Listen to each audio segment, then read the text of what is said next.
Welcome to the Mad Men Happy Hour, the officially unofficial podcast for Mad Men on AMC. I'm Jim. And I'm Aaron. And today we're talking about Season 7, Episode 10, entitled The Forecast. What do you think of this episode? I liked it. I mean, first and foremost, it was really funny. And It had some good, funny things in there, yeah. There's still a lot of kind of like, okay, where are we going? But it never hurts when an episode makes me laugh pretty hard several times. Mm-hmm. And between Pete and Peggy's little sibling spat and Johnny Mathis's spectacular flame out of SCP, and just lots of other, Roger, Sally school, Teddy. her mom and her dad, Yep. and it just really good stuff. Mhm. Lots of good stuff. Indeed. And I think, this is a kind of a deconstruction episode for Don again. He's got to be brought down to a clean slate, apparently, completely clean slate before he can be built back up into anything. Yeah. So that's kind of what we got. My favorite take on this was Molly Lambert on Grantland.com, who's rapidly becoming one of my favorite Mad Men writers. Mhm.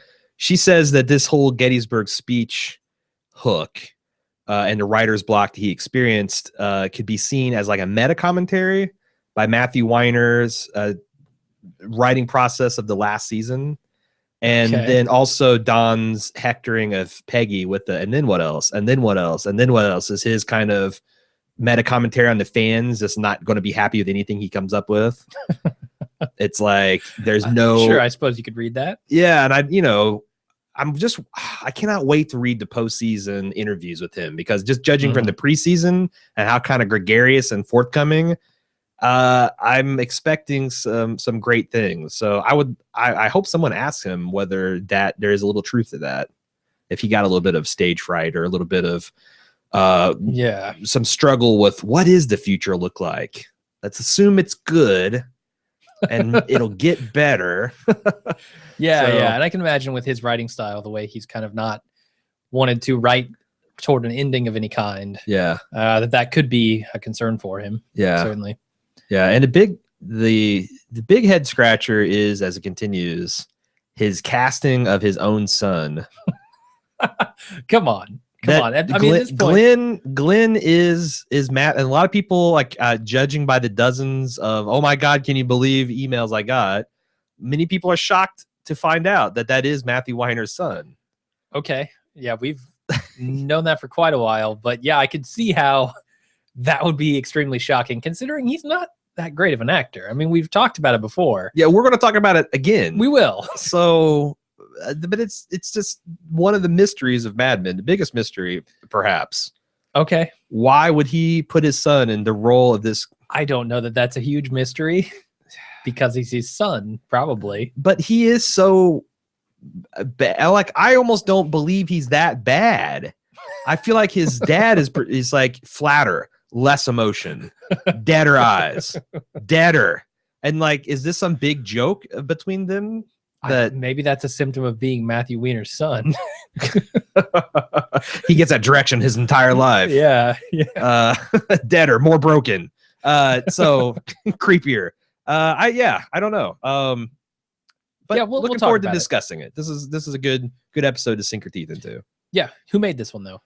It was directed by Jennifer Getzinger, which has an interesting career path in Hollywood. She spent most of her early days working as a script supervisor on some notable films: The Walk-in Vehicle, The Prophecy, Requiem for a Dream, The Devil Wears Prada. And then she moved on to also script supervision on shows like Sex and the City, The Sopranos, and Mad Men. There's the Wiener connection. And she made her directorial debut on Mad Men. She's directed several episodes. She got a DGA award for directing 2 episodes of Mad Men, the season 3 Gypsy and a Hobo, and the season 4 The Suitcase, which I think is your personal favorite. That's a really good one. Yeah. So definitely good hands on that front. It was written by Jonathan Igla and Matthew Weiner. Jonathan was nominated for a WGA award for writing on his work for his work last season on A Day's Work.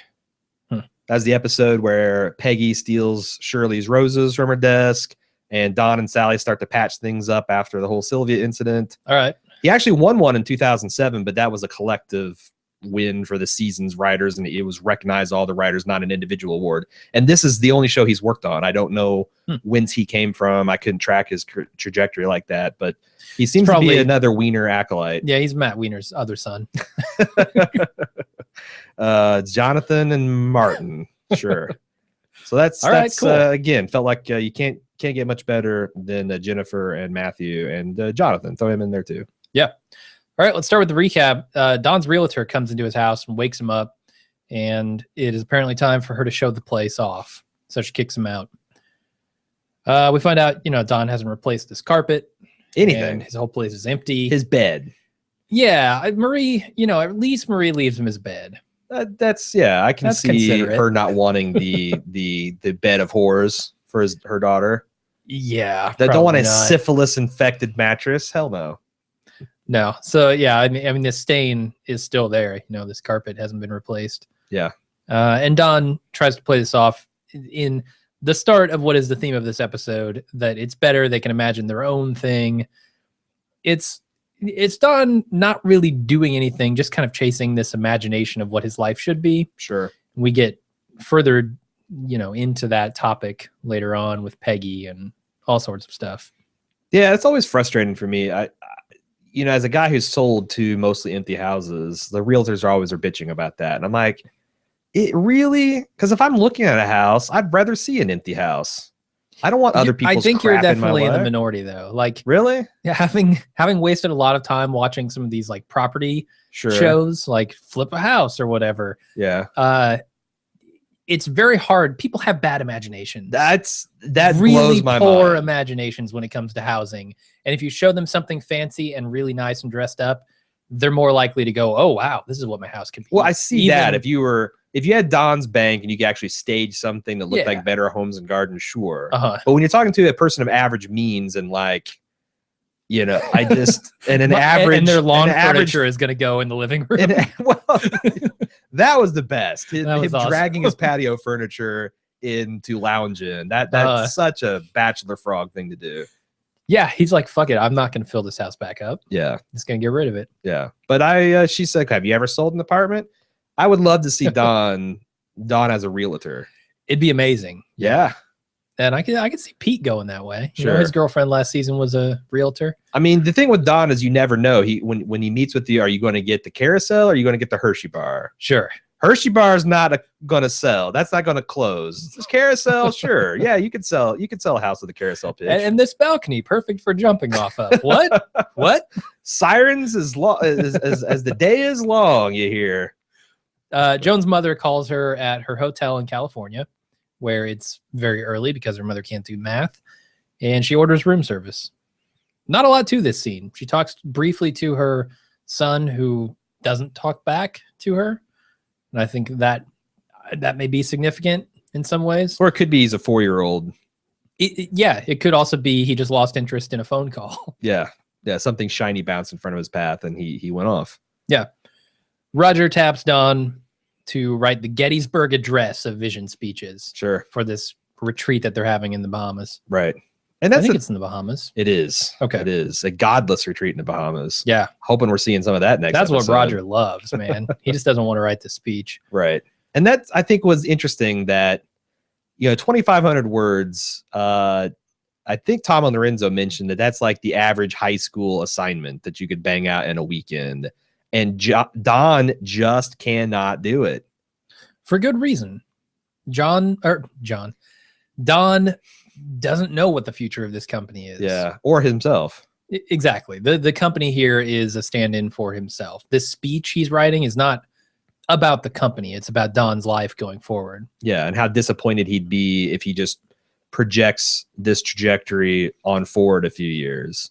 Like, is that, and then what? And then what? Yeah, he just doesn't have any vision beyond work. Yeah. Like, he has all these people look up to him. It's weird. Like, Roger looks up to him as a guy who has this great passion and ability to paint a picture for people. But the picture he's painting isn't necessarily something that he would find satisfying himself. Yeah. It's something that he knows they're looking for. Right. But he has no idea what he wants. Yeah, like he can sell women on pantyhose and he can sell men on Jaguars, but sell Don Draper on his own future. And he has no idea. And he's so desperate he asks Meredith for advice. Miss Space Station. I mean, that's as desperate as you can get, going to her for insight. Sure. Speaking of space stations, there's a reference here, I think, to Kin, where Roger says, just write something up. It doesn't have to be science fiction or anything. I felt like that was maybe a slight nod along with the space station stuff. It doesn't have to be about dudes and music, but little miniature dudes playing music in a music box. Sure. No. Joan gets to the office and Lou tells her that the first meeting is at noon, and then he runs out the door to an errand, as he calls it. Apparently Lou got transferred to California. We were asking the question, where's Lou? I got a contract. He does have a contract. So they brought Pete back to New York. They shuffled Lou out there. Makes me wonder if they also shuffled Cutler out there. But I'm not certain about that because we don't see him. Well, Cutler just might have. Again, he wasn't part of the you need to be in here buyout. So he might have just been off. Oh, speaking of that, the previous scene where Don comes into Roger's office. Roger points out that he's drinking and that he shouldn't be. He could have his head for that. Yeah, I thought that was weird too. Really? Don still can't drink in this office? He's got a 5-year contract. Oh, this was particular to Don. Okay. Yes. Okay. Where he made this agreement, this rider on his contract, which said, I won't drink or embarrass the company. But that was before the buyout. So yeah. It's like that might, I mean, I don't know how much of that's still in effect. Obviously, not a lot. I mean, it's as strictly enforced as Stan's no doobie contract in the creative bullpen, which is to say, I just thought it was weird that is a concern at all, period, after this buyout, when he was such a key component in that buyout. Yeah. Like, use that to at least get rid of this no fucking up clause. I want to go back to the scene that we were talking about with Lou Avery here in LA, because they mentioned the Beverly Wilshire, which I always, anytime I hear him mention, I always look it up. And I wasn't even going to mention this because it's just pretty much straightforward. The singer Elvis Presley and later actor Warren Beatty was famous for living there for several years at a time. It's just this kind of like posh historic hotel. Barack Obama stayed there. All kinds of people. John Lennon stayed there when Yoko Ono kicked him out. And I was like, okay, whatever. And I was about to close the browser tab, but then this little line: the American socialite and Woolworth department store heiress Barbara Hutton spent her last years in near poverty and poor health in the hotel and died there in May of '79. And it made me think of Rachel. Like, obviously she didn't die in near poverty nor in a hotel, but I wonder if that was part of the Wiener's creative stew here. Yeah, he mentions this hotel, and you had this wealthy department store heiress died there. I just thought it's interesting, and I don't know if anyone else will, but that's why I read Wikipedia. Sure. No, some of these loose connections are there. Yeah, in a lot of episodes. Sure. So Meredith and Don are going over the speech, or the ideas for the speech anyway, of which one is a space station. International business is space. You can't get much more international than space stations. That's true. Peggy then comes in to sign off on the pitch for Peter Pan cookies. That's also not like as out there as you'd think, because we're almost in the time frame of Skylab. That was in the 70s ish. I wasn't sure if it was like 70. You might be right. 170. So it's like that's part of the might culture, be in the zeitgeist. I was about to say that Meredith would, in the same way she free associates the Manson brothers. It's still not a useful suggestion. Why would an advertising agency need a space station? Why wouldn't they? I mean, maybe I suppose there's advertising to be done in space. Yeah, NASA's reaching out through Lockhart to sell the whole Skylab program. That'd be cool. Pepsi can put their logo on the moon. Sure. Why not? So Peggy comes in, says, hey, we need to sign off on this Peter Pan cookie stuff, on the pitch for that. And then Mathis and Ed explain it to him. He doesn't like the first tagline they come up with, so they change it. Yeah, his exact words is, ugh, love again? Spoken like a man who just went through a fairly bitter, acrimonious divorce. Yeah, seems right on. It'd be another 18 months before he can speak of the word without retching. Yeah, and it looks like there's some kind of rivalry here between Mathis and Ed. Mm-hmm. It's not just about growing hair out. No, definitely not. Anyway, let's keep moving because there's a lot more to be said about that later. Sure. Joan's waiting for Lou, and he's late. She's out in California. She asks what he's out doing, and his secretary tells him that he's talking to Hanna-Barbera about a cartoon he has, which we know to be Scout's Honor. It's a nice little callback to that. Sure. Some guy walks in and pretends to be the contact that she is waiting for, and that is until Lou walks in with the real one, and then she asks, "Who the hell are you?" And he asks her out. His name's Richard, apparently. And I gotta say, I'm kind of skeptical any man walking into Joan's life because I'm like, I don't know if he's good enough for you. But when JFK / Captain Christopher Pike walks into the room, yeah, I think my gut reaction was, this guy's good enough for Joan. Yeah, he seems like a charming, well put together guy. He's like best case scenario, he's a Roger without the narcissist, incapable of genuine connection to other human type character. Okay. Now my thoughts changed throughout the episode, but my initial reaction just by casting this guy was this guy's solid. All right. I think that's a fair assessment. Sally over at Castle Frankenstein is signing traveler's checks, I think. Yeah, that's what it seemed like. Yeah, in preparation for what I imagine to be a tour of the colonies, like the old American colonies, because she makes a joke about it and her mother being old. Haha. Right. Betty tries to warn her about getting into trouble on the trip, but it seems like Sally has it all figured out. Sure. This felt like a very different relationship between Sally and her mother. Really? At this point. I mean, yes, from one side. I mean, Sally is being wry and making these jokes and jabs at her mother. There's that, sure. But Betty is not reacting to them in the way that I've seen her react in the past. She seems to actually be getting the jokes. Yeah, but Betty's got this knack of like mothering up for big, in her mind, big events. Like your first period, I'm going to turn on the mother afterburners to full and mother the shit out of you. And oh, you're following in my footsteps and doing the same tour I did when I was a girl, breaking my light bulbs and flirting with boys. Tee I will try to glom on. And so I felt it was a little bit more in the same way. And I know I got flack for it when I said it, but I'm gonna say it again. In the same way that her comforting her daughter when she got her first period was just as much about Betty as it was about Sally. I thought this was very much about Betty, and she was being generous with her because she didn't want to ruin her moment, you know, in the same way Bobby had the temerity to ruin the perfect day. She wasn't going to let that happen. Now, yeah, I don't know. I also hate Betty. I know everything is being filtered through that, but I think Betty is becoming a less disgusting person toward the end of this. You always say that. I know, but then the end of the season rolls around. It's a shame what she did to Bobby last season. I don't think that was fair, and that was very Betty-like. Sure. But something about this with like Glenn coming back and her being somewhat genuine with Sally and not just a huge raging bitch, it seems like progress. Yeah, I mean, for Betty, it's progress, right? I mean, sure. There's a long way to go still, and I don't think she's there yet. But I think she's more there than Dawn is. I don't know. In some ways, they're very different. Don likes to give advice and help out, but in his own kind of disconnected way. And that's the thing. Like, I feel like what Don so we're gonna probably talk about this another time, but I felt like both parents were kind of gross with the teenage kids. They were. And Sally's right on. But I felt like Dawn actually had something constructive to say about it. And something that like Sally could take away as useful life advice, whereas Betty doesn't really.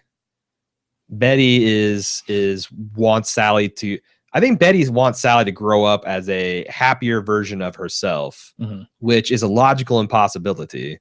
Where Dawn wants her to be a better person. And not be like him, which I think is like one of the fundamental differences between their parenting approaches. Okay, I like that. Don gets home and his realtor hasn't sold the apartment in a single day. Sure. Come on, realtor. What do I pay you for? Yeah. And he says it's because she has no imagination, but she says, no, it's because this place reeks of failure. Yes. It's a sad person lives here. A couple of things I noticed about this. You know, Don goes into his big like, oh, well, tell him a millionaire lived here inventing the Frisbee, and Think of all the amazing things that could and did happen here. Name one, Don.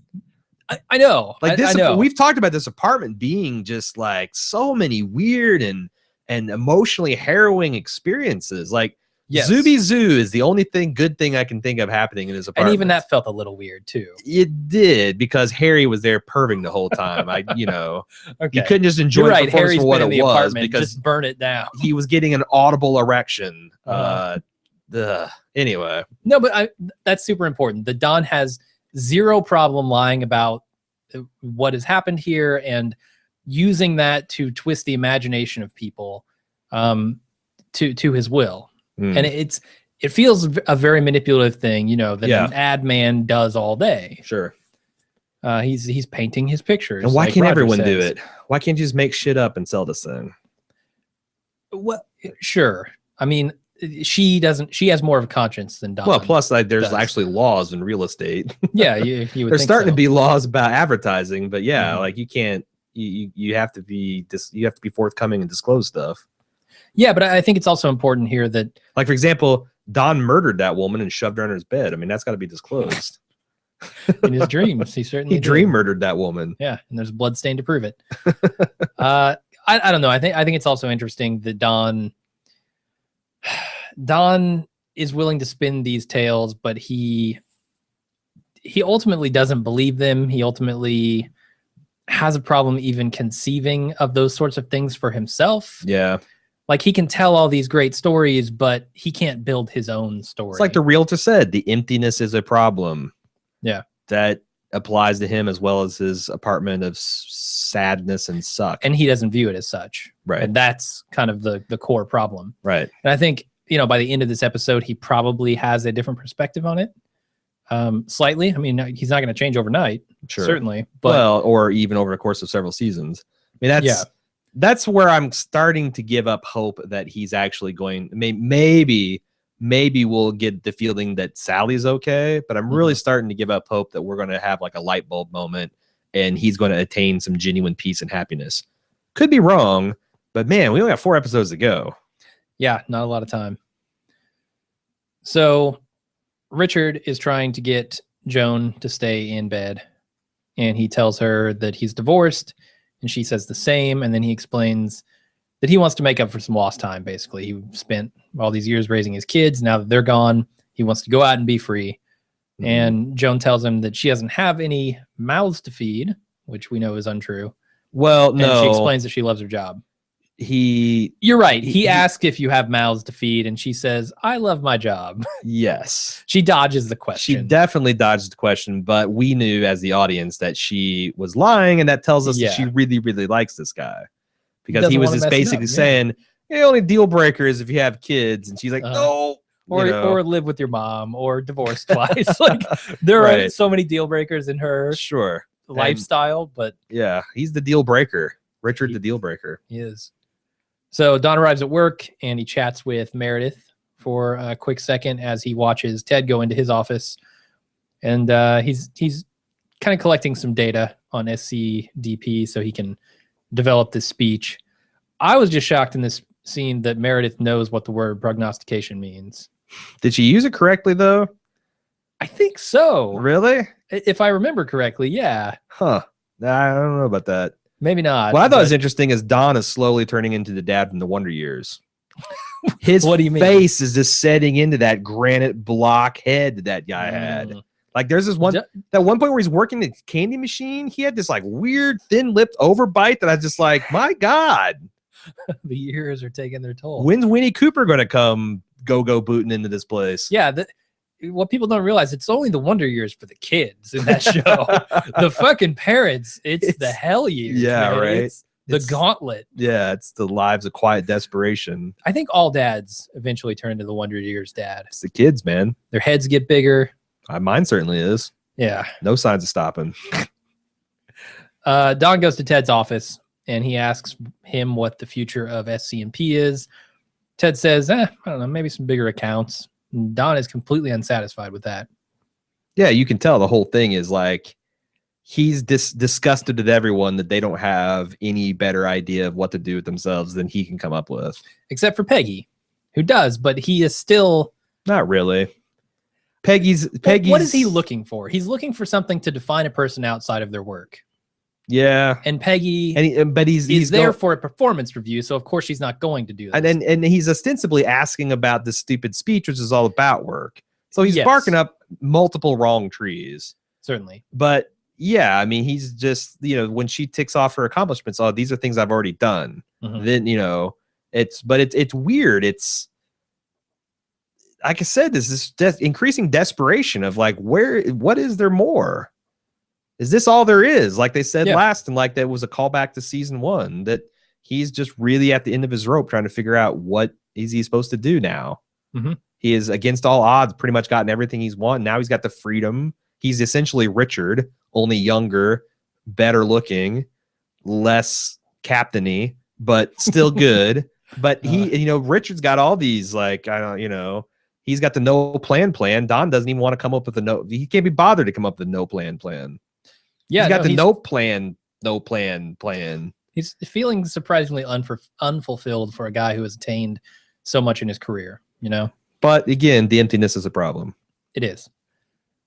Joan gets a call from a man in a hideous jacket, whose name is Richard, we know, telling her that he's in town and he's inviting her to dinner. Yeah, Richard goes from zero to Starsky and Hutch in the span of a single episode. It's incredible. My God. I mean, the outfit he's wearing when he walks into the office in California, fine, not a problem. I mean, your collar's a little weird. Yeah, I would. It's the times, sure, and it's fairly fashionable. Sure. This fucking coat, man. Yeah. Oh, it's a fiasco. It's a fiasco. Yeah, and it doesn't get any better from here. We'll talk about it. Anyway, so she agrees to a date. And then Pete and Peggy come to Don, and they say, "Oh my God, Mathis just really fucked up in this Peter Pan meeting." And literally, Pete wants to fire him. Yeah, he used the F word. Pete wants to fire him. Peggy doesn't. Don refuses to fire him and says he needs to go make this right. Sure. Don's also a candy bar guy. What candy bar does he buy? Is it a Snickers? It looks like maybe a Snickers, but I couldn't tell. Well, the interesting thing, as someone emailed us in, was that guess what was front and center in the display? Baby Ruth? Hershey's bar. Oh, was it? Okay. It's dead smack in the middle. Ooh. So that would have been an interesting question to see what he It didn't look like a Hershey's bar that he got. Right. And that would be a little too on the nose. And maybe if you're adding to the meta-analysis that this is a hint that he is going to make a different choice. Could be. He's going to abandon the something sweet in the packaging that looks like the product. Yeah, for something with a little more nuts in it. But I don't hold out much hope. What did you think of Pete's assertion that he could fire Peggy? I think I don't know he's delusional. Like he could maybe in the sense of the employee the employee manual might outline a discipline path that would well end up that, but to apply that to Peggy Olson, he's crazy. Yeah, I mean, he would have to have the okay of several other people to do it. Yeah, like Mathis, he could probably fire, although obviously Peggy can have some say in this. But yeah, who the hell are you, Pete? Well, power goes to Pete's head, I think, a little bit. But God, I hate seeing with absolute power. Because what little personal power he has is just hideous. Apocalyptic.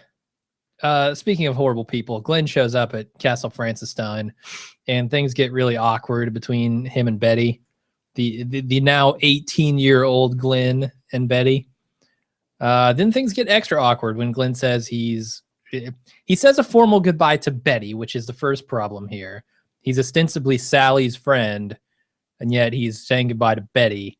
And then he mentions that he's going to the army, and that just really pisses off Sally. Yeah, this weird intensity of his performance did... Like, if he was more of a normal human being, I wouldn't have gotten on the whole, like, oh, he's locked in on Betty. But this scene, like, you're right. He's there for Sally, and he is just completely focused on Betty from the moment that she walks in the door. Yeah. And we find out later that that's basically what he was there for. Yeah. And say this about Martin. Martin's had some unfortunate physical characteristics. He's looked like an Addams Family extra. Martin? Glenn Martin Oh, Wiener, but he's okay. I think he's turned into a fairly good looking young man. Yeah, He's not bad completely looking, Neville sure. Longbottomed. He's lost a shitload of weight too. That doesn't hurt anybody. Yeah. But yeah, and there's a lot of clues here to the date. We looked up the magazine articles that were on Don's various tables, and the latest date you could find on those were for June. There's a Newsweek and a Time that was from June of 1970. Okay. But Sally here mentions the Kent State, and Mike B actually did a whole bunch of research, which I very much appreciate. He says Sally mentions Kent State in here after President Nixon's announcement of the U.S.'s invasion of Cambodia, which was seen in episode 708. Riots erupted on college campuses and were particularly violent at Kent State University near Cleveland, Ohio. Ohio Governor Jim Rhodes deployed the National Guard to keep the peace. But on May 4th, 1970, an incident occurred causing the Guard to fire on an unarmed but rock and cocktail throwing students, which led to the death of 4 students, which is interesting because that, if we're talking about a June timeframe, which makes sense, that's about when people's college term ends and people would be going home. And a guy like Glenn would be freaking out about having to go back home and saying he's flunked out. It kind of all fits in there. So it kind of gives us an idea of where we are in the time. He also mentioned, though, that Betty's reference to Sally's reaction as acting like Jane Fonda was a bit odd. Fonda did famously visit Hanoi, where she was photographed seated on a North Vietnamese anti-aircraft battery. It's a fairly infamous photo. But that happened in July of 72. I'm sure that Fonda, like many others, were outspoken about the war in 1970, but it didn't reach iconic levels of fame until the Hanoi incident. So do you think that was a bit of a... is especially connected to the news? Well, I will say this about Betty. They have laid the groundwork of her being fairly ultra-conservative in this thing, and which has embarrassed Henry on a few times, on a few occasions. And she seems to be really conservative and hawkish even in this episode, where she's really buying in. So it could be that what she pays attention to, or the people she's listening to, is in front of the whole Jane Fonda situation. They've been bitching about it before it was cool. Yeah, could be. So I don't think it's entirely I don't think it's an anachronism that she is bitching about this before the photo came out. I actually think that just shows Betty's politics. Yeah, I wouldn't put it past the Wiener to do something that deep, something that character driven. Or you could have just fucked up the date. I would buy either one. Also possible. Don begins writing his speech. He's kind of dictating it into his famous dictaphone thing. And Mathis comes in and asks Don how to fix the situation that he's in with Peter Pan. And Don tells him, whatever you do, don't apologize. That's not how you do it. But instead, basically call attention to it, laugh it off, acknowledge it, just don't apologize for it. Right. He even says, like, he tells his story about Lucky Strike, but then he goes on and says, why don't you take a bar of soap, make it like that's... I'm shocked that Mathis came out of this talk thinking that he needed to tell his clients what assholes he thought they were. He is nowhere near smooth enough to pull that off. And he should have realized it, right? With the speech that he comes in later and delivers to Don, like his firing speech, he should have known that. And I never thought he was like Ginsburg, I would believe, would have the lack of social cues to hear the story and think, oh, I should just say that. And he also has the weird kind of energetic, strange confidence that he might have even been able to pull it off. Ginsburg, yeah. Yeah. But Mathis, like, he's just a schlub. He's just a dude. Like, I don't think he's socially broken or awkward, especially awkward. He's just an average dude that can't pull off a Superman move like that. Yeah. And the other thing is, soap, I think he might have been able to. The other thing is him knowing the whole backstory about, oh God, who's the fucking head of the Lucky Strikes? Lee Garner Jr. I want to say Lee Oswald. No. Lee Garner Jr. It's a totally different story. Yep. Knowing that there was the homoerotic thing between there. Yeah. Like, did you think you had that with the Peter Pan folks? Like, it's not only off the charts charisma and good looks. If you're the Cookie Monster, you probably don't have the relationship you need to pull that off. If you are a Keebler elf, you do not have this. Yeah, you got to have all that working together. It's like he's just a fucking idiot. Yeah, it was a bad move. It was a bad move, and I'm surprised he didn't go with the bar soap because I think he could have pulled that one off. Oh That's a yeah, lot more bar soap would have self-deprecating. killed. Bar soap would have Yeah. killed, and it would have been right up these squares alley. Anyway, Don's taking this Gettysburg Address thing pretty literally.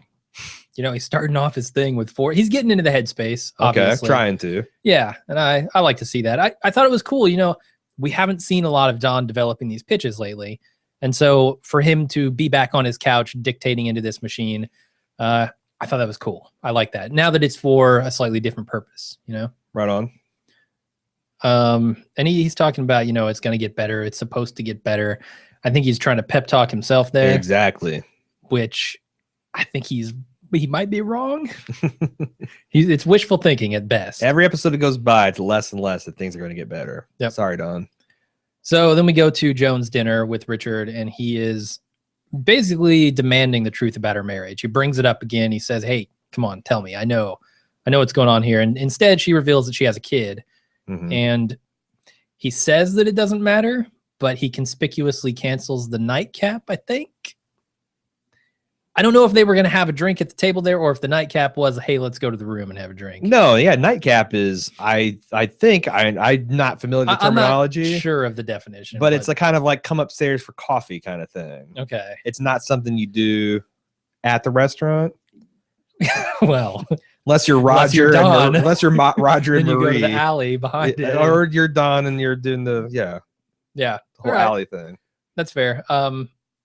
But he obviously cares about it, right? And he brings her back to the hotel. So like, regardless of the yeah. nightcap or not, he's still about it. So He is, but not totally. And you can tell something has changed. Like Joan gives him a weird look at the table when he asks for the check. She's like, I don't know. That's why I assume it the was starting to nightcap go was- bad, and I think it took him like, I would have been really impressed if he was able to like, oh well, this man, I like, look, Joan, this isn't gonna, if he was able to turn on that kind of a dot from like, I'm going to have sex with this crazy sexy woman to nope. I felt like, and I think he does deserve That's partial the Superman move. Jesus. I do think he deserves partial credit for like, he's like, look, at least I got this out before I betted you again. He does. I think that counts for a lot, but he also was super kind of angry about the whole situation, which lost him points. Yeah. But we're not even to that scene yet. No, we're not. Anyway, Sally calls Glenn's house. She's really sad about how things ended with him, and she tries to apologize, but he's not home, and she says, hey, can you have him call me back? Super important. I don't know. Sally clearly cares about Glenn. She just... It would make her really sad if that's how they left things. Yeah. Which and I, feels totally consistent with her character. It does. It does. She's a very thoughtful teenager. Back in the hotel room, Joan and Richard are about to get down, and Joan calls her babysitter to ask if she can stay a little bit longer, which this babysitter, man, she really hassles her. Joan should be like, come, I got something to do here. Let's just agree. I don't care how much it costs. Let's do this. But now the babysitter's like, oh, I don't know. I got things to do. And she's like a plus school tomorrow. Got to get up early. She's such a hippie too. Yeah. Like, I don't know. Maybe that's how the kids dress, but I thought it was interesting, kind of a culture shock moment too, that Kevin is being raised by some Woodstock burnout. All right. Yeah. So after this phone call, Richard has changed his mind about getting involved with Joan due to the fact that she has a kid and that it is obviously getting in the way of things. And he tells her. And then she leaves. Yeah. And yeah, like I said, he got kind of shouty and she's like, fuck this. Another thing to note that this is a hallmark of the Wiener is the specific thing about Kevin being afraid of a horse. That is such a... I love that specific detail, and it's consistent with my memories of being a kid and of having kids myself. It's like, you know, the thing I can remember being afraid of as a 4-year-old is a fucking turtle that lived under my bed. A turtle? A turtle. I don't remember why I was afraid of it. Like a snapping turtle? Just a turtle. Like a turtle. Like a box turtle under my bed. Okay. So yeah, being afraid of a horse, that was a cute detail, and it's such a throw off thing. I like to imagine in a writer's room, they went around until they got it just right. No, Cal's not scary enough. That's the right blend of terrifying but pedestrian. And benign. Yeah. Yeah. Uh-huh. All right. Peggy comes into Don's office and asks to have her performance reviewed. So Don does so. He asks her. And what by she the sees for way, future. I get why Ted did this, because fuck trying to give Peggy a personal, any kind of review after the relationship they've had. Oh God. But man, if you are a manager, it is such a huge fuck you to tell someone to write their own. You might think of it like, oh, just write your own review and I'll sign off on it and it'll be good. But it puts the employee into personal hell. It makes you seem lazy as hell. It's just don't ever do it. Take the time out of your life to give this person a review. Goddamn. Yeah, I mean, it must be difficult for managers who aren't connected enough to, or hands-on, or understand their team well enough to even do it. Well, like I could see a manager just not even being able to do it because they don't know anything about their team. But that's a poor manager. It's a terrible manager. I guess. But I'm sure in that case, maybe do away the HR requirement of a performance review. Just here's your raise. You're doing adequately, or I would have fired you. Go on. Yeah.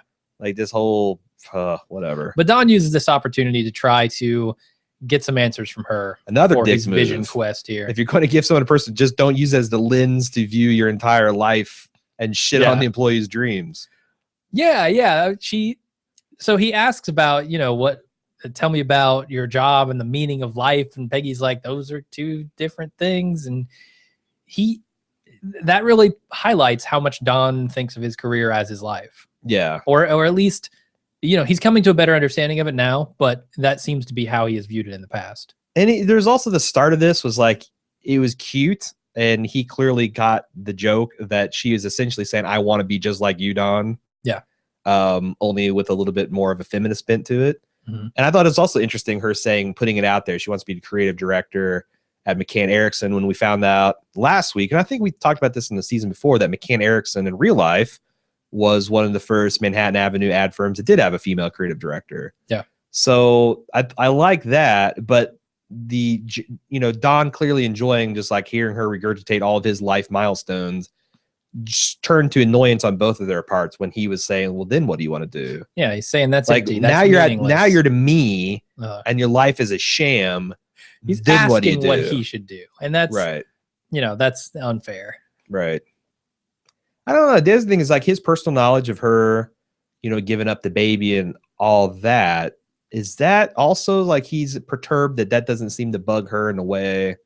Like her running away from her life doesn't seem to be costing her as much from his perspective as him running away from his life. Sure, but he doesn't see the scenes where she goes home to her empty apartment and cries. Sure, I get that. I mean, but I was wondering if that's intentional or if that's just something I'm bringing to it, because I do see both sides of that. No, I could totally see him viewing it that way. Okay. Yeah. I mean, Peggy seems like she's got the world in her hands, from his perspective. Sure. Just like he does to everyone else, Anyway, Joan's babysitter shows up late. Kind of a down scene for us Don Peggy shippers, though. Yeah, they're not wanting to see eye to eye very much. Wanting to see more dancing to Sinatra, less shitting on dreams, Don. We got 4 episodes to go. Come on. Chop, chop. Joan's babysitter shows up late, and Joan yells at her on her way out the door. Well, she yells at the babysitter, and she kind of accidentally yells at her kid. That's the devastating part of that. You're screaming, you're ruining my life with your 4-year-old, and then he comes back with a bye-bye is just make you feel pretty bad. Yeah, and I definitely think, Peggy's stuff with giving up her child, Don's stuff with being a bad parent, Richard coming into this whole scene, all of this is kind of tied together, right? Sure. Everyone in this career kind of views their children as impediments to the life that they want to have. Some of them are beyond that at this point, and some of them are still dealing with it. And it's a sad thing, but I don't know that it's an uncommon thing.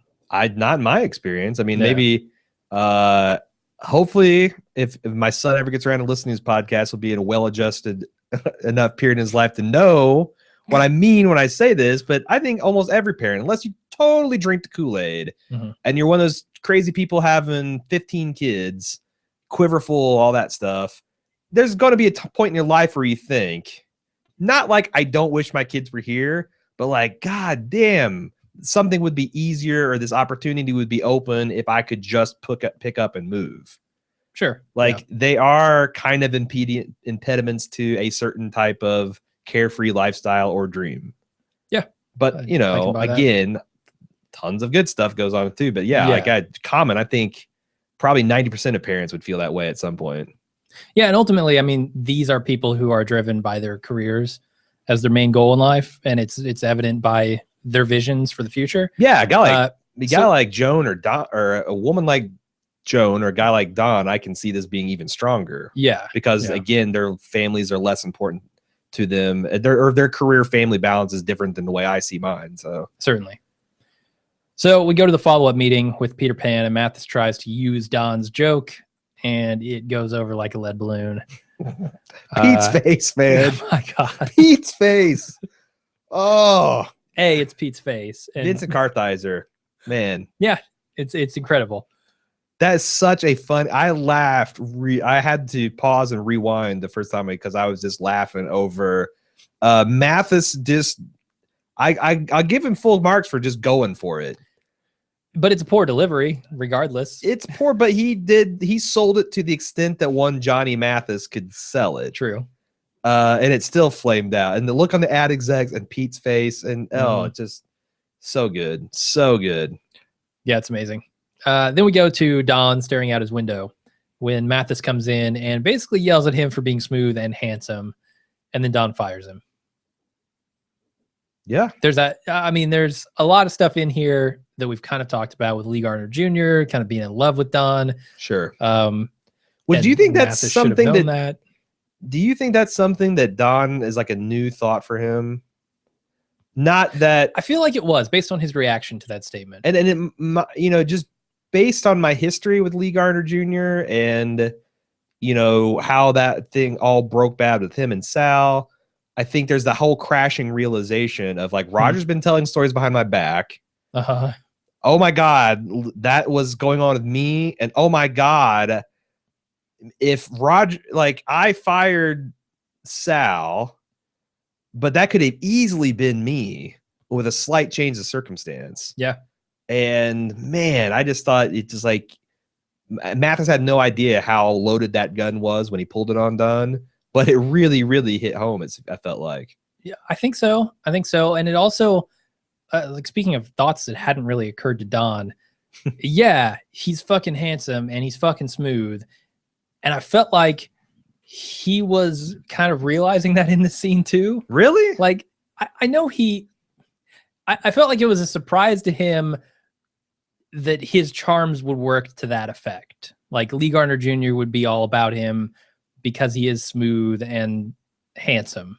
Like it's weird when you combine it with the idea at the end where Sally says basically, you and Mom are both amazing looking and you're so used to people schmoozing on you and dawdling you with all these amazing affections, and you don't even notice it anymore.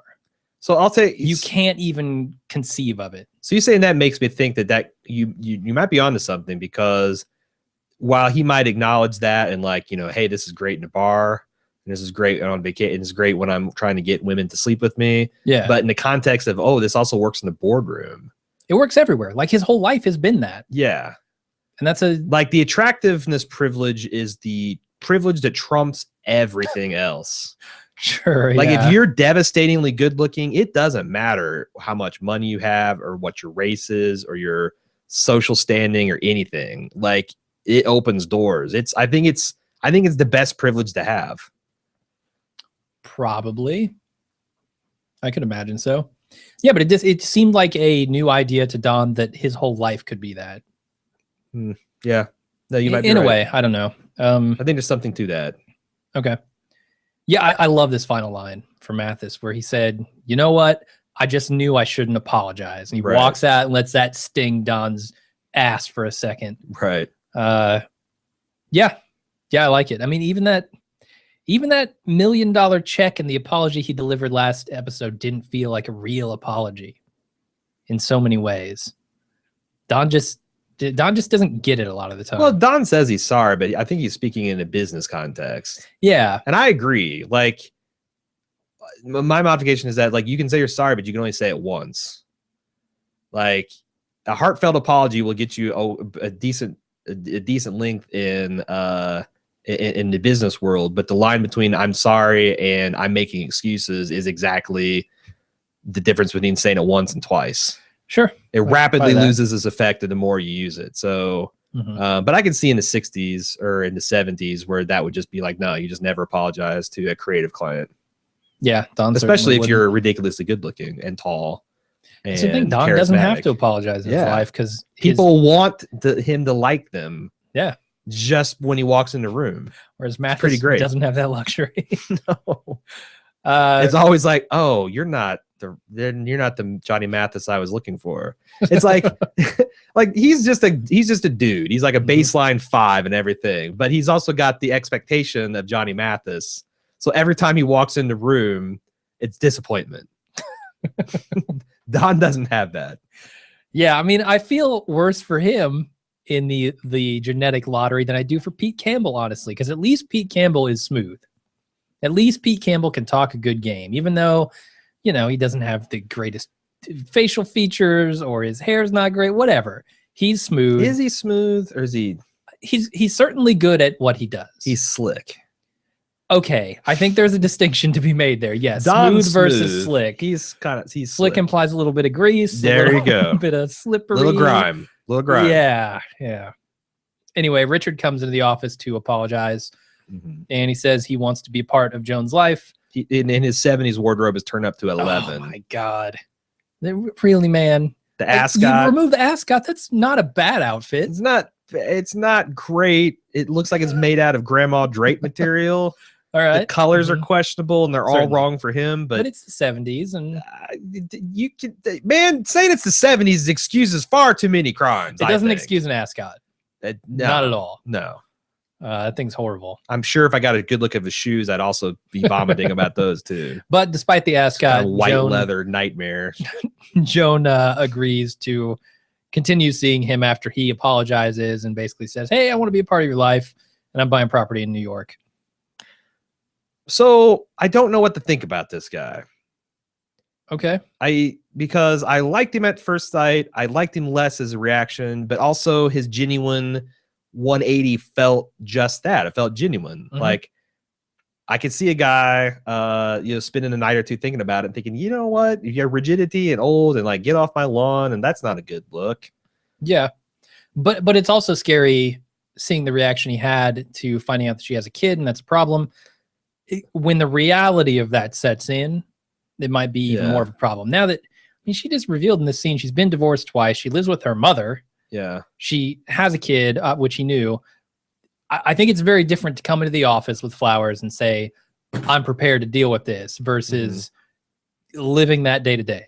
Well, also the other thing scary is this guy just met her. He flew across the country. Now he's going to buy. And I get that is for a man of, I guess, his riches and means is equivalent to me, like agreeing to stop by the same restaurant a few times a week to see a waitress. Like that, like, that's not a big commitment, but it is a big commitment to go from LA tan playboy to settle down family man, house, or apartment by the park. Sure. It's a little bit of red flag, a little alarm bells.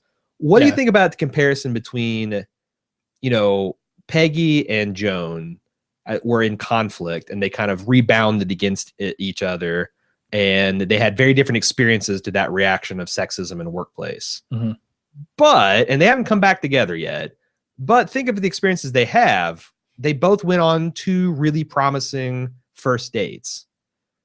And we haven't really revisited that with Peggy yet, but do you think that there is some kind of symmetry to that tale that the Wiener's going to do something with in the home stretch? I hope so, because I mean, Peggy and Joan have always been connected in one way or another. And they're very different from each other, but I feel somehow that they both want the same thing. They both want to be respected and both want to have this really nice career. Right. And to see both of them get that would be fine by me. And I like how Jones ended it with, well, we'll see, acknowledging that, like, I like what you're saying, but you also, Yeah. this is a 180 and we'll just have to see. Mm-hmm. But also something about, you know, Peggy had this very romantic gesture of going off to Paris, and she's like had this moment of clarity and like, okay, I need to pump the brakes a little bit. And Joan did it, but you know, instead of like, well, yeah, I guess maybe their both reaction was we'll see. But I just thought it's different than Peggy's like, nope. I need to stop myself. Where Joan, maybe she pumped the brakes a little bit, but it seems like she's kind of full steam ahead on that. And I don't know if, because this kind of is the same type of fairy tale, like a man uprooting his life. This is a very Don Draper thing to do. Yeah. And I don't know what's the real Richard. We'll see. Was that his version of the I'm ready, you're not the first thing to go? Like, is that his version of that speech to the vampire waitress? It could be. Yeah. We'll find out. Glenn comes to Castle Frankenstein while Betty is home, and it doesn't appear that anyone else is. No, Loretta let him in. But on her way out the door. Yeah. He Carla get fired for shit like that. Betty is really not. She is really not as firm a hand on the help. Poor Carla. Glenn makes a move on Betty in the kitchen, but she turns him down. And then Glenn says, "Hey, I'm only going to war because I flunked out of school." Betty makes the right decision here.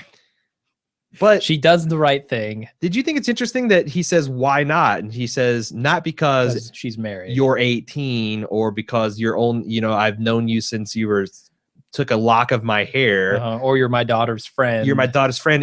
I'm like implying that if she were single, if she was in Joan's position, it would have been on. Like, I don't think that's a fair characterization, because it could just be the most obvious thing she came to. Okay. But like, I'm trying to decide, this is going to be useful later on when I'm trying to decide who is creepier, Betty and Don. And they're running a really tough competitive race in this episode.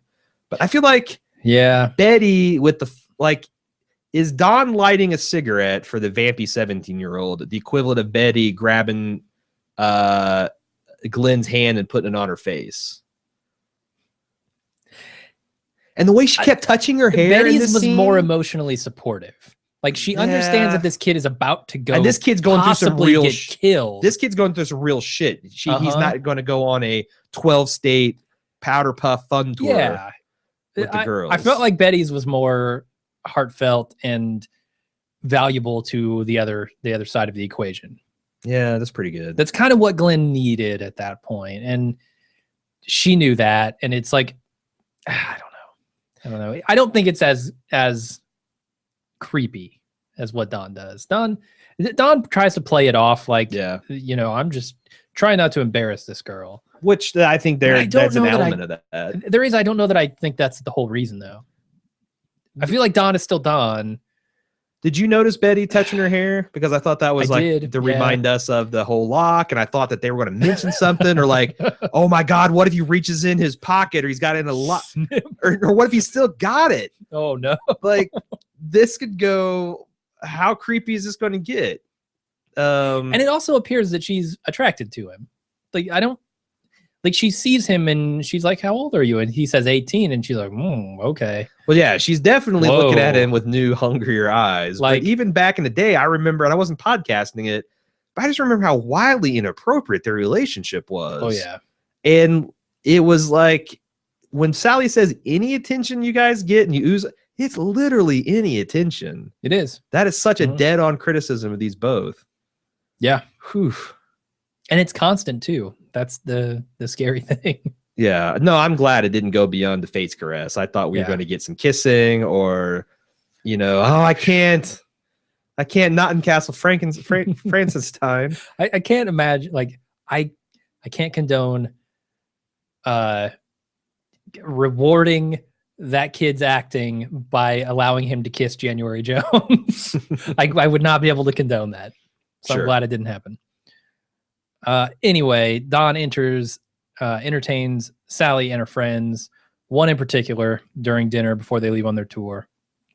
And before they can get on the bus, Sally yells at him for hitting on her friend, and Don gives her one last piece of advice for the road. Yeah. This is what we were talking about, with him lighting the cigarette for her friend. Clearly, she is hitting on him. How much do you think he's hitting on her? I don't know, because just when I was starting to get like the settle down, Don, he turned his attention completely in his entire body back towards his daughter and turned the conversation to him. So it's like, I'm trying to think of what, other than just shutting her down, like bucket of cold water, ice bucket challenge style. Like, yeah, I'm trying to think at what exit point in that conversation he could have, maybe like he should have shut it down, or just, when she goes, where in New York do you live? Or maybe at the penthouse was where he could have been like, oh, that's not important. Hey, what about your dreams? And the lighting his cigarette and the way, I mean, we've seen him pull that move so many times that it feels creepy to me. But I don't know that it necessarily is. And I think back to that time where he was stuck with the underage hippie chicks at the concert. And he was just like, had no real interest in them beyond trying to think why he was out of touch and using them much the way he used other people to try to work on his advertising, right? Yeah. I didn't get any like real, sexual, but then again, he's been with some really young women in the past. The girl from LA. Yeah, I mean, I got a hint of it. Wasn't his fake niece like on 18 or close to it when he first met her over in California? Yeah, she was pretty young. I definitely got a hint. There's obvious sexuality in this scene, and he did enjoy the attention. That's the problem. Well, I don't even know if it's a problem. Like, we're a little crazy. It's like, there's an emailer to apologize for saying that Glenn was hot. Why? There's nothing wrong with seeing a beautiful person and saying they're attractive. Yeah. And maybe they're an early bloomer. What's wrong is to make them feel creepy or used. Or to make them aware of, I mean, that's your job as an adult is to not damage young people. It's like, I don't know why it's necessarily bad to, like, if Don was enjoying that attention, like that might not be a bad thing. The bad thing was to take advantage of it or to do something untoward. Yeah. I mean, maybe I'm a creepy old man. I don't know. I don't feel like one. Neither does Don. As I'm playing footsies with Jim at the table. I don't know. I can't tell which side this is mostly coming from. Well, no, I know which side it's mostly coming from. I just don't know if it's a one-way street here. It feels more like a two-way street with maybe a lot more traffic on one side than the other. Yeah. I don't know, but this girl's clearly hitting on him. How much he's hitting on her, I'm not certain. And if she wasn't her, even if that's the thing, like in Sally's mind, she absolutely believes if it is a next year and dad had the right amount of drinks in him and he was in the right emotional state, he would absolutely sleep with my friend, even if it would devastate me or not. Now, whether that's true or not, I don't know, but I think Sally believes it. And that is what is the heartbreaking part of this. Like, this is kind of my moment, and you're my dad, and you're showing my friends a good time, and you're making me feel gross by the way you're oozing. Yeah. All right. I do like the advice that he gives her. No, it's on solid. Her way out the door. You're a very beautiful girl. It's up to you to be more than that. Yep. And I feel like this is Don taking to heart some of the things that he has learned about himself over the course of the last couple episodes. Yeah. Saying, look, my life has been all about me being attractive and charming. Sure. I've used that to great effect, but I'm not really more than that. The emptiness is a problem. And this dinner with your friend kind of just goes to show you need to be more. You need to be better than your mother and I. Sure. We've given you the jackpot in the genetic lottery. Now go do something better with that. Yeah. Yeah. No, I felt like, and the fact that it's up to you, it's not about getting away from it. It's your own determination to not use that as a crutch. Yeah. And Sally doesn't seem to be set up to use that at all. I mean, she's not interested in being a model like her mother. She seems very much more interested in the substance of people, less in their appearance. That's the ironic thing about privilege. It's like you could be aware of it, but you can't not use it. No, of course not. And like, short of throwing acid in her face, there's no way she can avoid the way people are going to react to her. Now, she can not take advantage of it, like we talked about Guy in Don's position, not taking advantage of the 17-year-old, but you can't stop it from happening. No. You can't stop that. You know, people like, oh, I need to sit up straighter, and I want this person to like me, and I don't even know why.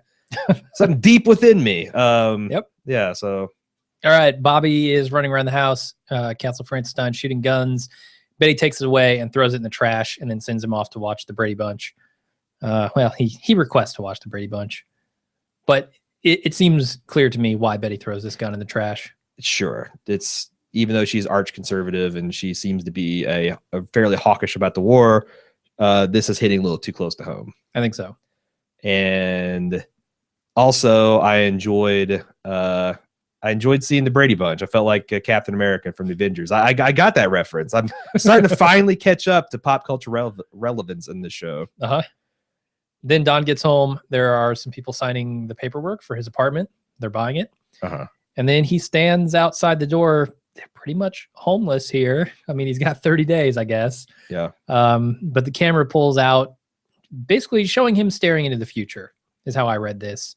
This kind of wide open, this hallway, this clear path forward. I don't know that it's a big hallway. Right. I feel like his thoughts of it haven't narrowed to a point where he understands what he wants to do next, but it is a blank slate. He is ready to walk into his future. See, I see that as fear because you know, like in the voice recorder, he was saying, let's assume that what we have here is good and it has to be better. How delusional is Don? Can he see that his life right now is good? So if he can't even say that, then how could he say then it must get better? So I thought it was more like I have been kind of putting off this thoughts of the future and I don't really have a good answer, but now I'm being forced like, oh shit, I've got to move. Like I can't just be drunk. I can't be sitting here in my Dawn dump, you know, the equivalent of the Pete Pit, you know, taking gin baths and sleeping until noon. I'm going to have to go out and find a new place. Yeah. I'm very curious to see what he ends up with. I mean, that's ultimately a good thing though. I mean, yeah, he needs to, like I've moving said out before, of the mausoleum. The first step to that recovery is at least acknowledging that there's a problem. Sure. And he seems to be willing to do that at this point. Yeah. Whether he can paint a vision of his future that is more attractive to him and is meaningful and satisfying, I don't know. Yeah. But I feel like that's the kind of question that we're going to be dealing with going forward. Sure. Yeah. So that's it for the episode. We have feedback. Would you like to consider it? Why not? All right. First up, Steven, with a point that from the forums that just left my jaw dropped. It's taken me 7 seasons to notice that Don's pack of Lucky Strikes, often seen through his shirt pocket, places a perennial bullseye right over his heart. So he's talking about the Lucky Strike logo. Yeah, I was bullseye. Like, I mean, I don't know what that means thematically or anything, but that's a really cool thought. And we're gonna jump ahead. Oh, I don't know, 15 Firing years. Squad. No one called Firing Squad. No one has called. No one's called Firing Squad. He's going to be brought up for being a deserter. There you go. Firing Squad, right to his there heart. You go. It's going to be some kind of weird bylaws and the Uniform Code of Justice and hands are tied and what are we going to do? And final scene. Yeah. Don shot through the heart. Yeah. Pat Benatar plays 15 years from now. Oh my God. Crystal P. I wanted to talk about why Megan gave her wedding ring back to Don. Oh, I felt like an unwashed asshole when several people made this point. Okay, good, because I'm prepared to feel like one. I didn't understand it either. If you remember, that ring is from Anna Draper. She had left it to Don after she died, which he then followed with a proposal to Megan. Maybe she gave it back because she didn't feel right about taking it since Anna means so much to him. I think that's right on, and that completely recontextualizes that scene and her leaving. You know, that's a much bigger gesture than it seemed. Well, I mean, we were openly derisive of it, so yeah, I should have recalled that. Good looking at Crystal. Sherry says, I rewatched the pilot recently and noticed this exchange between Joan and Peggy that has new meaning now that we've met, hopefully for the last time, Diana, the sad vampire waitress. Joan tells Peggy he may act like he wants a secretary, but most of the time they're looking for something between a mother and a waitress. Has the wiener been waiting all these years to spring this on us? Mother and a waitress. Throw in a little vampire in there and you got it. Yeah, yeah. That's interesting. I thought Man, it I was- don't. That's a long route to take, but I don't put it past him. Yeah, and she's kind of like a sad, intellectually down waitress, and she's a shitty, abandoning mother. Like that's Don's like right up his alley. It's his kryptonite. Yeah, I don't know when he finds out about how she abandoned her kids. Is that him walking out the door because of that, or is we got that some really good takes. Let's Okay. keep Fair enough. the hype train rolling. Bill I says when Marie calls Roger to bring her money to the apartment to pay off the movers, she specifically says $200 and not a penny more, Mhm. while glaring at the movers like they made some kind of financial arrangement for the items she moved. However, when Roger shows up, Marie tells him to pay the movers $180. This is very confusing upon watching, as I was asking myself if I missed something. Then I hear on your podcast and also the feedback of numerous examples of how there were things that were confusing or ambiguous. The discussion about Don getting dressed at 3 a.m. to go out, and yet Diana inexplicably finds his place and arrives. Or talk about how Don is leading this empty life and questioning if he was a metaphorical phantom that really isn't existing. It seems to me like they're going towards some kind of David Lynch route. This $180 incident is making me wonder if the Wiener is going meta and making the audience ask themselves, did I miss something? Not just about elements of the recent scene, but the show in general. That could totally be the case. This also feeds into the whole slight nod towards the Slaughterhouse-Five, Man Apart from Time. Like, Matthew Weiner could be doing this trippy shit just to put us in a particular headspace and mood.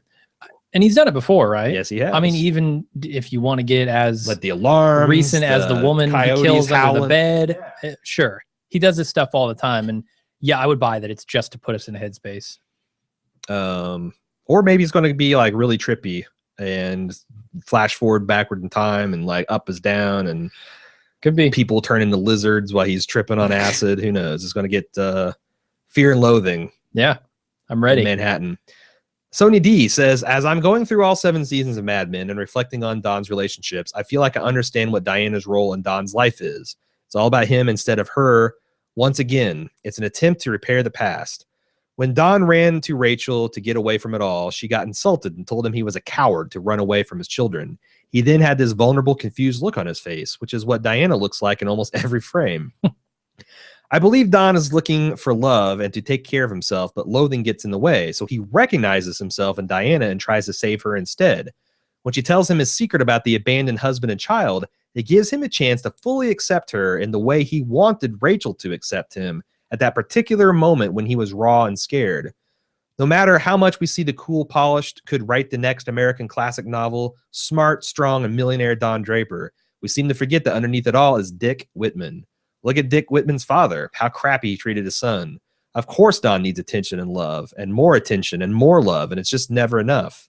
In one older episode, he says how he's looking at his life, scratching, trying to get into it.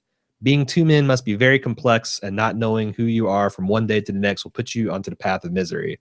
She also gave a deconstruction at literally every person that Don has had sex with, which is amazing, but it's way too long for me to read on the air. I just really wanted to thank her for that. And I loved him finding Rachel or finding Diana just to recreate the scene of Rachel in the way he wished it went.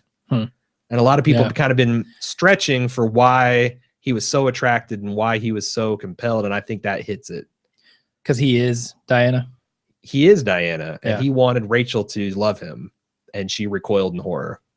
So Yeah, and I don't know. I mean, Diana in the end won't allow him to do that, yeah?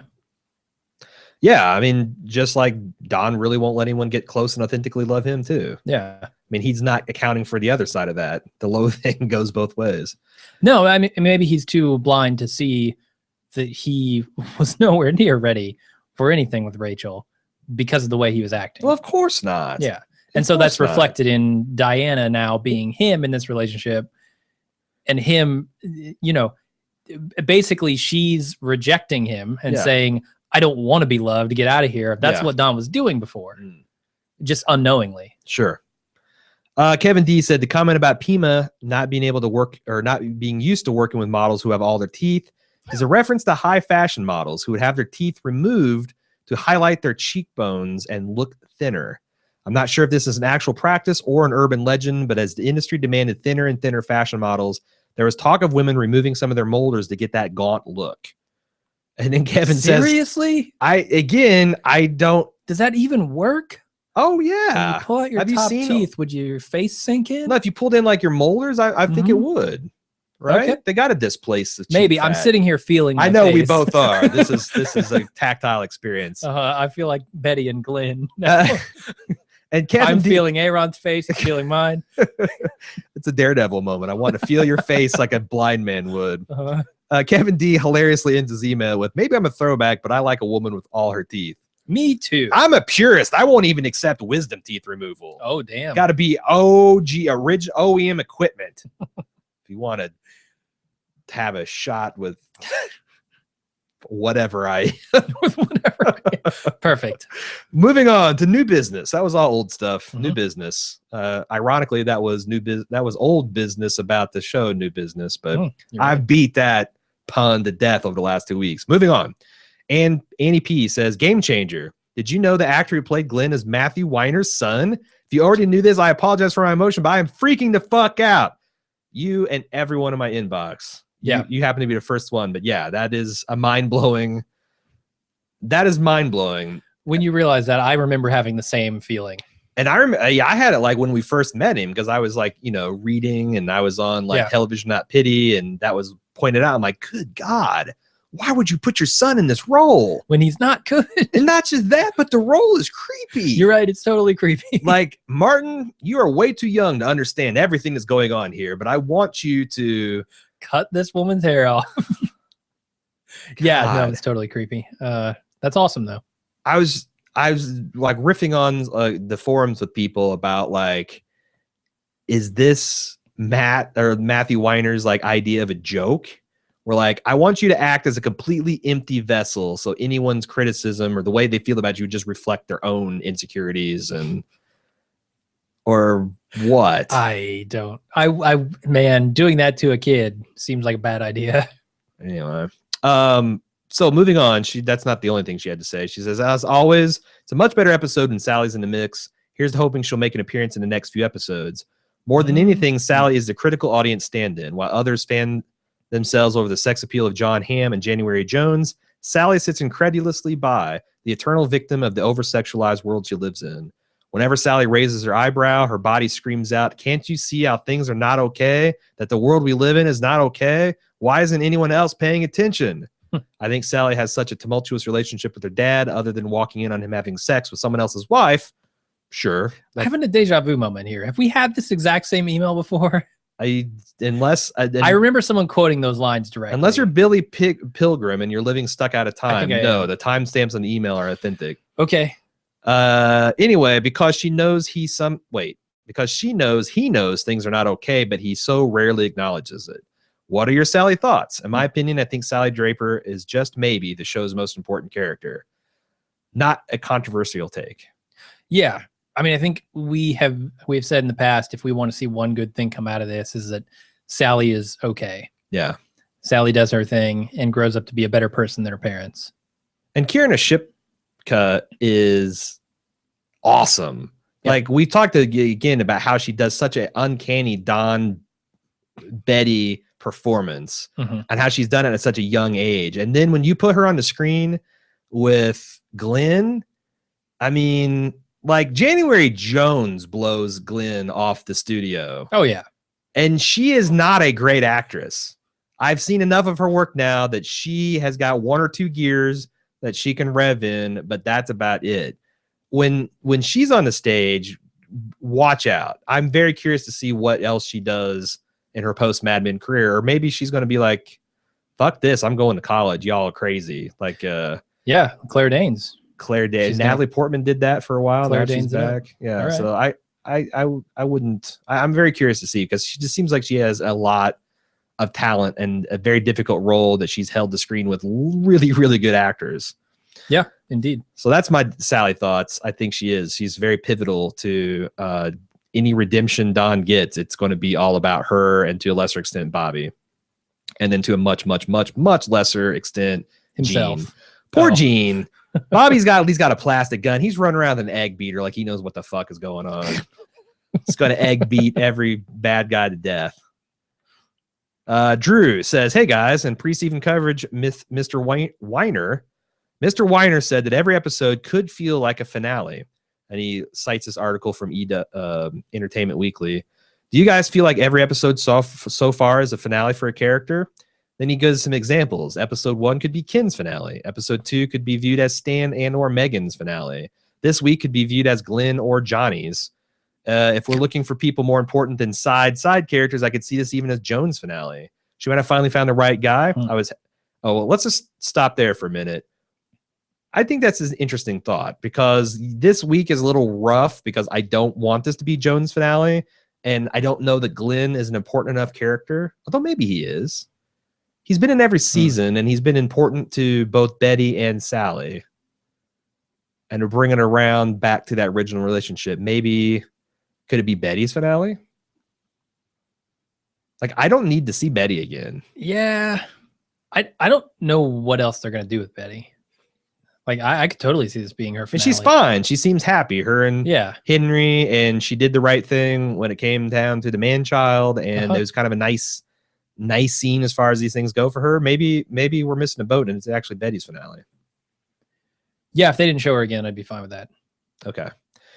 He continues, she might have finally found the right guy. I was happy for her in LA, and then also nervous that the guy was too good to be true when he shows up in New York after the one date. But then he seems like he may be the key for happiness for Joan. What do you guys think? I feel like I'm very mixed signals with this guy. Yeah, he has yet to prove himself. That's the thing. I'm like Joan. We'll see. We'll see. Matthew P said, "Want to get your take on this last scene of the series? Don Draper's, or as this idea as a last scene for the series. Okay. Donald Draper's funeral with almost no one there. The scene would be a callback to You're Born Alone and You Die Alone from season 1. Thoughts? Is this too predictable for the Wiener? I personally don't think Don is going to die before the end of this thing. But cosign. But if you want to go that route, that would be fairly fitting, I think. I don't know. I'm trying to imagine the people who would be there. Roger would certainly be there. I think Joan would be there. Well, if he dies like now, if he dies like... Well, yeah, if he dies 5-10 years in the future. This seems, I mean, and no offense, because I can't think of anything better, but it seems a little hokey to me. Like, I'm trying to think of how Mad Men would do this, where Don dies and he's a funeral and hardly anyone's there. But that's the thing. Like, I think the joke would be that tons of people are there. Because Don, like, all the empty suits and marketing would be there to pay homage. I mean, if he died, like, right in the middle of Mad Men history, Roger would be there, everybody from the firm. There'd be a lot of people, but how many people actually know him or care about him? Does Roger know who Don is? Really? It's a fair question. I wonder if his kids would be there at all. Yeah. If Sally would even be there. Sally'd be there. I feel like she might be, just because Sally broke down and cried because she cared with Glenn and she's afraid she might send him off to war and never see him again. There's no way Sally doesn't go to Don's funeral. Yeah, I think she says these harsh things, but she must know that her parents care about her, or at least Don. Like, I feel like it's a harder sell for Betty because, she's been around Betty more, and it seems when Don gets a chance to help her out, he does. But like, I don't know. Would she be at Betty's funeral? Yeah, I think she would, just because that's like, yeah. I don't know where she stands with her relationship with her parents. It's very strained, but I don't think it's strained in the way that she doesn't show up. Yes, I feel the exact same way. I'm not sure. I mean, like I said, I think there's things Don and Betty could do to change that, and maybe a 4-episode span. But right now, yeah, I think she's at both of their funerals. Yeah. More to the point, I think Don goes to Betty's funeral. Don't think Betty goes to Don's. But again, I hate Betty. I think she's a terrible person. Matt S. from New York City says, "Is this the first time Don has ever worn a non-white dress shirt to the office? He always looks like he's still living in the 50s and the early 60s while everyone else is changing with the times. And even though he still does to an extent, he still has his hat, etc. I see the blue shirt as a slight but significant departure.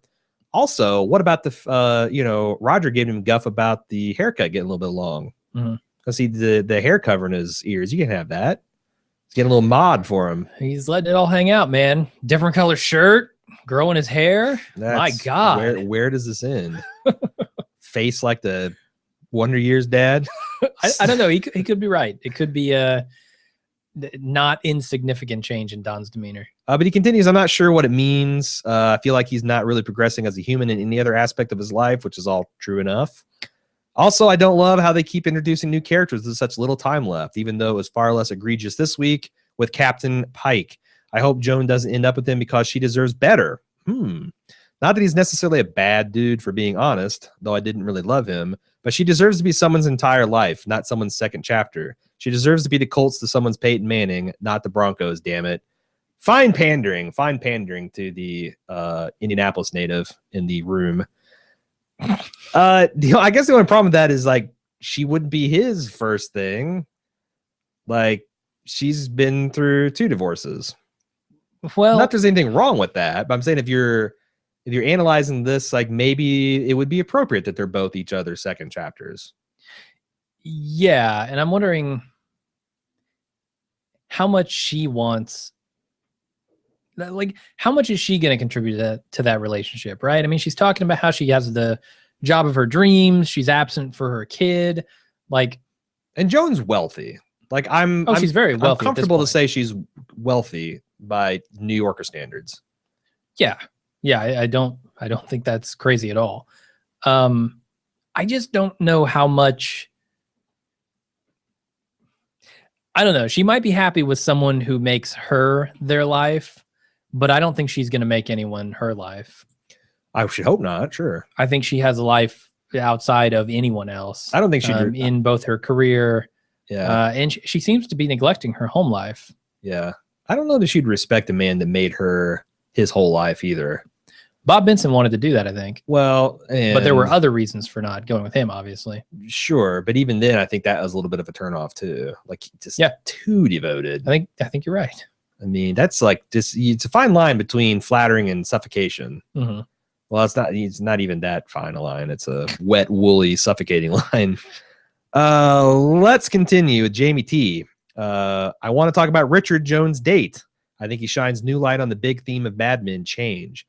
It's remarkable to me that we saw a character change of his own will and not because he was forced to. Not a bit, and not with a little thing either, like a mustache or a wild sexual encounter. Though I guarantee he got one with Joan. Yep. He changed himself and consequently changed the course of his life. Maybe he'll renege later, and I'm accepting that for the moment that he's serious about, but I'm accepting, let me just start over. Maybe he'll renege later, but I'm accepting for the moment that he's serious about wanting to adapt to his new circumstances. I thought he was flexible. He declares to Joan, that's not how I saw things. I have a plan, which is no plans. But a plan to have no plans is an oxymoron, a self-deception. This serves as a snapshot of so many Mad Men characters. They think there's something that they aren't. They project one thing while doing whatever the fuck suits them. They swallowed their own ad campaign. The difference with Richard is he went home and thought about his laid-back veneer and what it actually was. I don't want to be rigid, he tells Joan. It makes you old. This episode often juxtaposed the young versus the old, but the most obvious moment was at the end with Sally, the young, beautiful girl whom Don believes can change. It's sad that he doesn't give the same advice to himself. Don is no Richard. He isn't brave enough to be. And doesn't that tie in nicely with Dick Whitman being a coward? With Don rejecting that persona, it's only when you face your faults that you can fix them. If Don breaks the cycle, I suspect Dick will play a part. She later emailed in a couple hours later saying that she realized that Dick is a short form of the name Richard. Yeah. Further showing the difference there. So what do you think of that take? I like it. It's interesting. I mean, the idea that having no plans is a plan is an interesting concept. Well, the fact and also that he's changeable in a way that Don doesn't seem like. Don sees that he needs to change and tries to make it change, but he can't make it stick. This guy's putting down roots. Yeah, I mean, I'm trying to figure out where you land, like the carefree lifestyle, how rewarding that is versus this very planned out, ambitious, goal-driven thing like Don has had. There are two different types of rewards at the end of those roads, right? Don is certainly seeing the one that he's been on. It's a very ambitious thing with. He's seeing that the reward at the end of that road is not satisfying to him. Mhm. Would he be more interested in the Richard type of lifestyle? Would he be more interested in the Dick Whitman type of lifestyle? Mhm. I think that's what he has to explore now. All right. I'm with her. I think there's a lot to be mined from that comparison between the two men. Moving on to Lisa LL, our senior black correspondent. I like to call Trip L. I don't want to doubt Matthew Weiner because he definitely has the ability to blow my mind with an amazing episode when it appears he's been treading water. These last 3 episodes of the final half season feel like Facebook. I'm catching up with people I was really into a long time ago. Oh, so Joan wound up with the rich guy. Yeah, and that Peggy, always ambitious. Did Pete ever do anything with that rifle exchange to Chip and Dip for? No? Huh. Hmm. The 2 things that caught my attention were Joan said she was divorced twice, so she must have been married pre-Greg. And when Mathis told Don about Lee Garner Jr. having the hots for him, Don seemed to realize Sal had been telling the truth and that he'd fired poor Salvatore for nothing. Of course, I'd rather see Sal, but it was something. That's another good wrinkle. I talked about the there, but for the grace of Lee Harvey Oswald, Lee Garner Jr., go I. But yeah, also the fact that that's gross. But yeah, to the other point, I question that too. Like, Joan was married. Did we know this? In season 6, episode 4, To Have and to Hold, there's this brief exchange with her friend Kate. I had to look this up. And this woman, Kate, who's married to this guy named Scotty, said something that Joan said reminds me of Scotty. And Joan said, well, don't marry him. That was the worst 6 months of my life. And then Kate said, you always did everything first. Yeah. So apparently she had a 6-month marriage with this dude, Scotty, who is a douche. And okay. Somehow we all collectively forgot that. Yeah. So there you go. Jake from Tallahassee said, I'm not digging any of these relationships for the final run. Peggy, Joan, Don, meeting new people within days of meeting them. They're already ready to make life-altering choices for them. Peggy, hello, dropout lawyer. Let's go to Paris. Don, hello, waitress. I'm divorced and I'm ready. Joan, hello, retired guy I just met. I'm open to you being part of me and my son's life. This seems extremely out of character. Don and Megan did not happen in one episode. Even Don and his surgeon's wife built over a few episodes. What are your thoughts on this? It's happened in 3 characters, so there has to be some kind of theme here. Finale symptoms? I don't know. Like final season symptoms? Yeah, but with the symptoms of change? The Joan and Peggy thing, I think maybe they're connected because it says something about those 2 people and they're going through the same experience and how they do it. Yeah.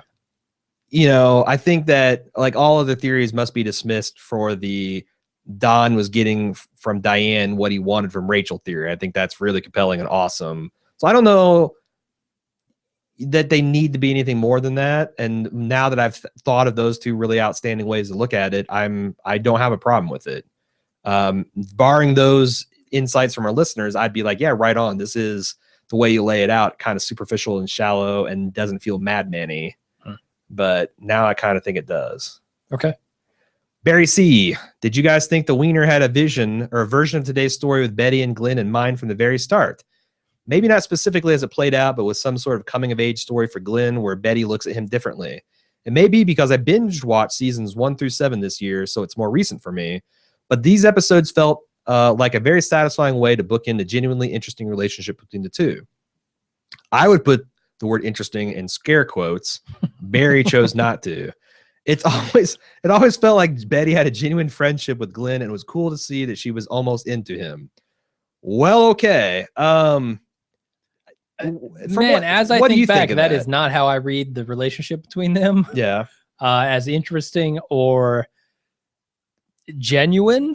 No, it is interesting. It was, as I was watching it, it was it's interesting and creepy. Yes. It's not interesting and reciprocal or like I don't know what little Glenn wanted.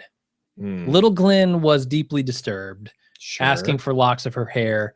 I can't even begin to comprehend the beginning of that, let alone bringing it around to something that makes sense. Because I don't understand the beginning of it, frankly. Do you, from what you know of Matthew Weiner, do you believe that he architected this thing from the beginning with this end in mind? I could see him having some version of this in his head. Yeah. Because I feel like that he said as much that he's a gardener type, that he comes in each season having no idea what's going to happen next. That he had a very kind of vague or maybe not so vague idea of where Don was going.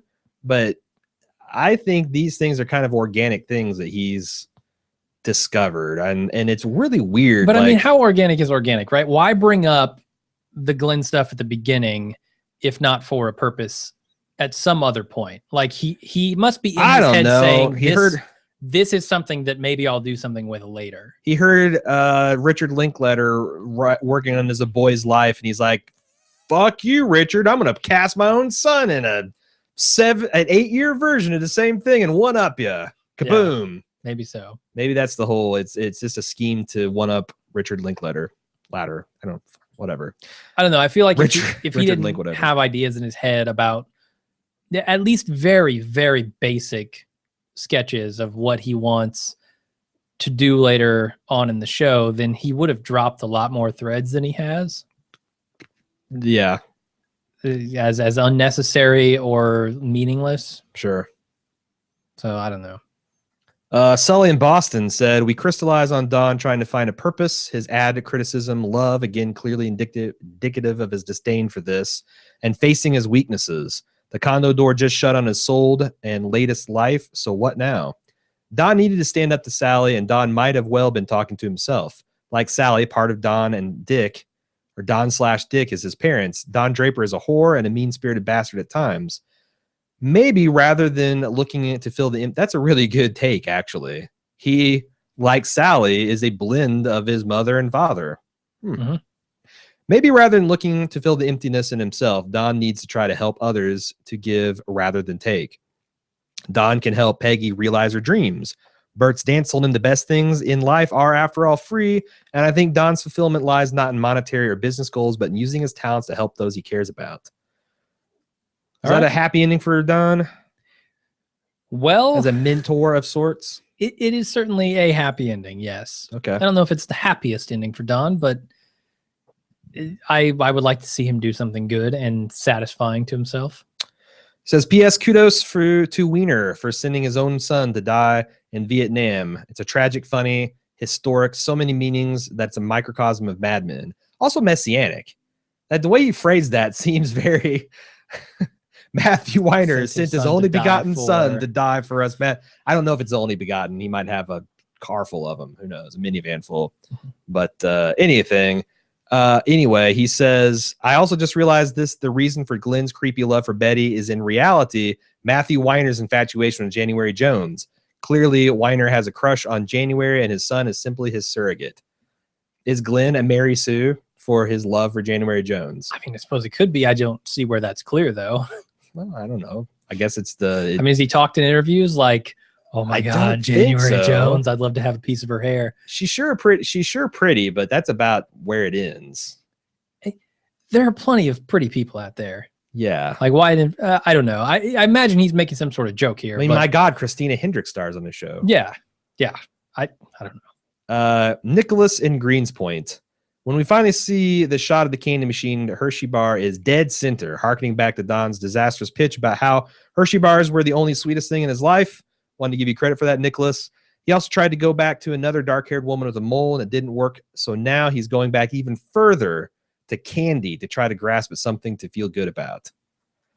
He also had a take on Don's steadily increasing isolation and how it ties into the starts and the endings of these episodes, and I really like this. The end of each of the 3 episodes has been a shot of Don with less personal attachments and possessions than he started with at the beginning of the episode. Okay. After a brief intro at the ad pitch, the first episode started with Don surrounded by girls and Roger in a diner, and ended with him alone in the same diner. After a brief intro with his sons, the second starts with Don in his apartment, which is full of things, but absent his wife, who calls as soon as he gets in, reminding us of her absence. The episode ends with Don finally wifeless and his apartment empty of possessions. The third episode starts with Don in an empty apartment and he owns, and ends with him outside of it without a home anymore. People often get rid of their possessions before they kill themselves. I don't know if that's true. Citation needed. but we'll go with it. It seems unlikely that Don will be able to throw himself off that balcony of that apartment now, but it seems like it might be headed towards that. He's increasingly unable to deny the emptiness of his own existence. Is the emptiness a problem, Jim? What do you think of his thesis of Don letting go with more and more physical and personal attachments? I love it. I think it's absolutely true and borne out by the episodes. He still has 30 days to throw himself off that balcony. That's what I'm thinking. But yeah, it's not necessarily... That's just if the inspection goes fine. I mean, you know. It's not necessarily a bad thing for Don. Like, I don't know that him losing everything and being forced to deconstruct his life is a bad thing. I think it's a hard thing. I don't know that he doesn't come out of this better than he was before. So I'm still holding out hope that Don is going to redeem himself. I'm actually going to that point. Don season 4 did that thing famously where he started to take better care of himself. He started to journal. He started to go, challenge himself with women of substance. And then he ended up with Megan Draper. Yeah. Do you think, even saying all that season 4 on Don was better than the previous season's worth of Don's? So I'm saying it's like, is he not necessarily, is but this time a flat circle as it spins around? Is he making incremental improvements to himself? I kind of feel like he is. Yeah, I don't know that was necessarily a point where he made a conscious change that lasted. I think, he got sucked right back into the life that Don Draper had been leading. But he was awake through this round. He was, and they made the point of rehashing that with the Sylvia stuff, right? I mean, he went through the same cycle that he'd always been going through. Yeah. Now he's at that turning point again, I feel. Like he's got to wake up and he's got to realize what he's doing or be forever doomed to repeat himself. Yeah, that's good. All right. But he's absolutely right about the episodes deconstructing Don. Sure. Sherry says, it's not by happenstance that the client Mathis failed with was Peter Pan. This is a good one too. It's fairly long, but we only have a few afterwards. So, of course, that character is the boy who never grows up, who goes on various adventures as a leader of the Lost Boys without a care in the world. If he ever gets in trouble, Tinkerbell comes to the rescue. Peter Pan is a self-centered, boastful, and immature, spending his life playing in an endless, directionless neverland of an adventure. The idea of a man-child goes way back to the child god in ancient mythology. In fact, the Peter Pan syndrome became popularized in pop psychology in the mid-'80s, though the condition had been discussed decades earlier. This is one good description of sufferers. Victims of Peter Pan syndrome appear to be emotionally stunted at an adolescent level. Their impulses to take control over any internalized sense of right and wrong. They cope with their problems by engaging in a great deal of primitive denial. In other words, if I don't think about it, the problem will disappear. This attitude frequently leads to alcohol and drug abuse, since getting high makes their problems disappear, at least as long as the high lasts. They excel at blaming others for Roger. Well, he's definitely Peter Pan syndrome as well. Yeah. They excel at blaming others for their shortcomings and are often extremely sensitive to rejection from others. The Peter Pan syndrome sufferer desperately needs to belong, and he feels very, very lonely. There seems to be an immense vacuum in his life unless he is around people, preferably the center of attention. Carl Jung described the puer aeternus, which, thank God they gave me a pronunciation guide. I still almost didn't get through it. Parenthetically, the eternal boy archetype. Here are some signs of the puer aeternus.